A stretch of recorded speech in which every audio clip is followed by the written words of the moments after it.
We've all been there. You spend 45 minutes researching the best educational toy on the market. You spend $50 on a gadget that glows, sings in 3 languages, and claims to turn your infant into the next Einstein. You present it with a flourish, and your baby looks at the cardboard box it came in, or better yet, they look past the toy entirely and stare directly into your eyes with a level of intensity that makes you wonder if you have spinach in your teeth. To us, giving looks like buying, providing, and doing. But in the architecture of a baby's developing brain, the things they crave most don't cost a dime. They aren't found in a store, and they certainly don't require batteries. Welcome back to Baby's Mind Secrets. Today, we're going small. We're moving away from the big milestones and focusing on the micro moments. We're decoding 5 small, almost invisible things your baby is desperately wanting from you right now. These tiny shifts in how you interact won't just make your baby happier. They are the literal building blocks of their cognitive and emotional intelligence. By the end of this video, you'll have a 5-step psychological toolkit to satisfy your baby's true hunger for connection. Let's look at the first small thing that is actually a massive deal. 1. The undivided gaze. Number 1 is something you might think you're already doing, but the way you do it changes everything. The undivided gaze. In the world of infant psychology, we often talk about the still face experiment. It's a famous study where a mother interacts with her baby, then suddenly makes her face blank. Within seconds, the baby becomes distressed. Why? Because to a baby, your face is their primary source of information about their own existence. The science of the mirror. Babies are born with mirror neurons. When they look at you, and you look at them with warmth, their brain literally syncs with yours.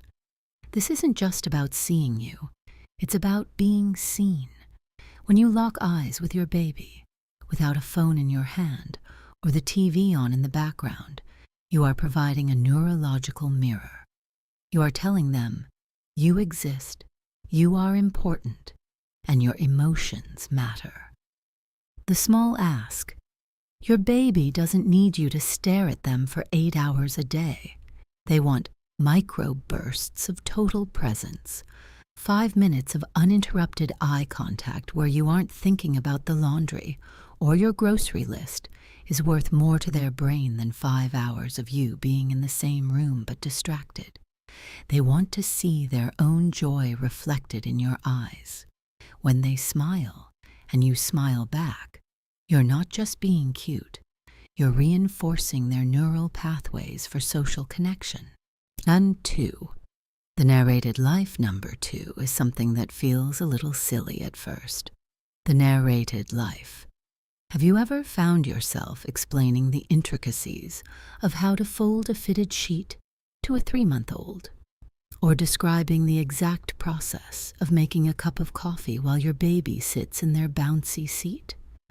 You might feel like you're talking to a brick wall, but to your baby, your voice is the soundtrack of security, the linguistic blueprint. Even before they understand the words latte or detergent, babies are absorbing the prosody, the rhythm, pitch, and melody of your voice. Psychologically, when you narrate what you are doing, you are creating a predictable world. Now I'm picking you up. Now we're going to the kitchen. Now I'm opening the fridge. This narration does 2 things. Language acquisition. You are flooding their brain with the phonemes of your language. Anxiety. Reduction. A narrated world is a safe world. When you tell them what's about to happen, you reduce the startle response. Your baby wants to hear your voice, not because of the information you're giving, but because of the connection it signifies. They want to be included in your reality. By narrating your day, you are inviting them into your inner circle.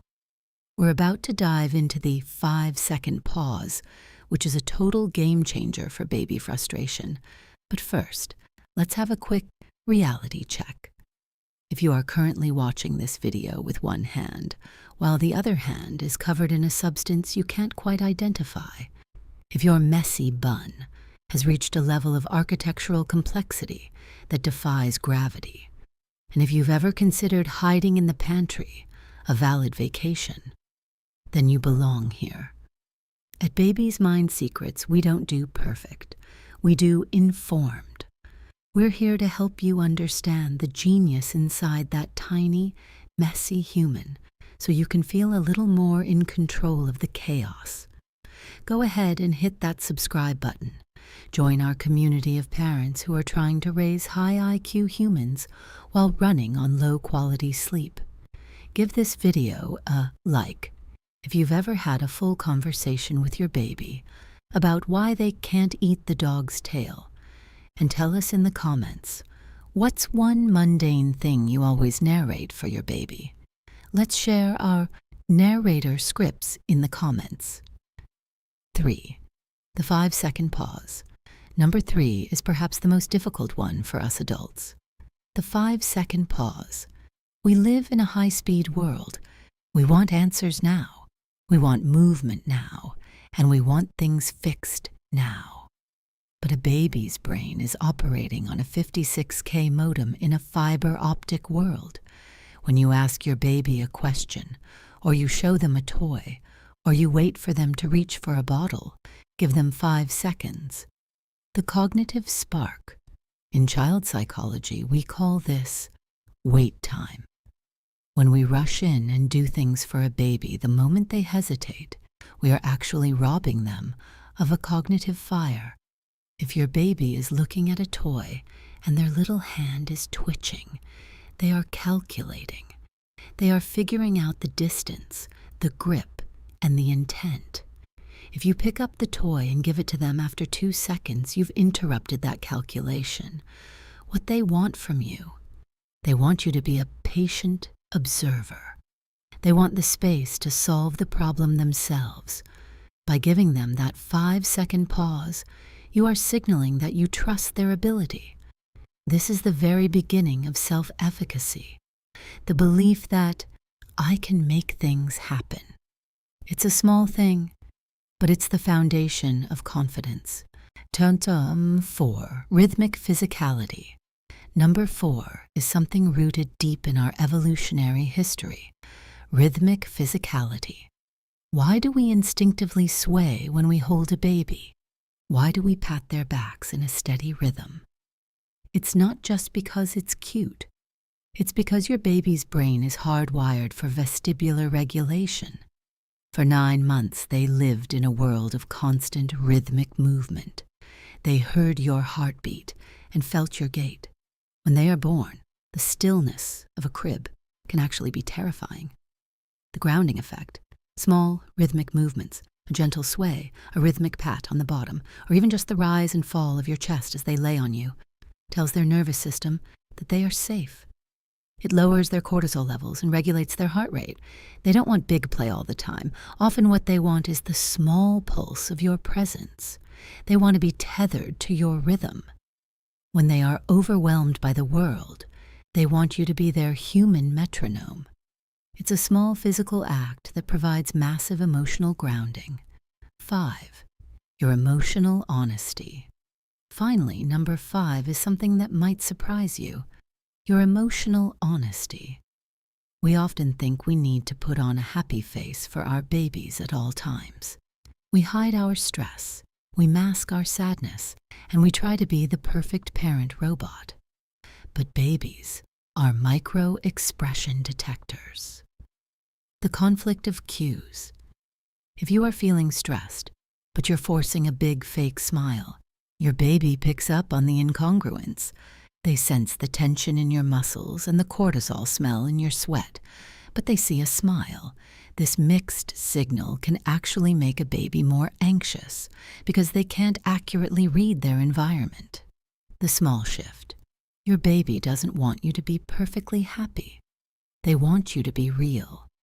It is okay to say, Mommy/Daddy is feeling a little tired today, but I am still here, and you are still safe. By being authentic, You are teaching them about emotional intelligence. You are showing them that feelings are okay and that they don't have to hide who they are to be loved. They want a human parent, not a cardboard cutout. When you are real with them, they feel more secure in their own reality. Now, knowing these 5 things is one thing. Doing them while you're exhausted is another. Here is the step-by-step plan to handle these summer wants without burning out. Step 1. The Power 5. Minute. Set a timer for just 5 minutes twice a day. During this time, give the undivided gaze. No phones, no chores, just you and the baby. This fills their bucket and allows you to be distracted later without the guilt. Step 2. Narrate the boring stuff. Don't feel like you need to be a kids' show host. Just talk about your laundry. Now I'm folding the blue sock. It takes 0 extra energy, but provides 100% of the linguistic benefit. Step 3. Count to 5. Next time your baby is struggling with a toy or trying to make a sound, literally count to 5 in your head before you help. Watch their brain work. It's the most rewarding thing you'll see all day. Step 4. The sway reset. When things get chaotic, stop and sway.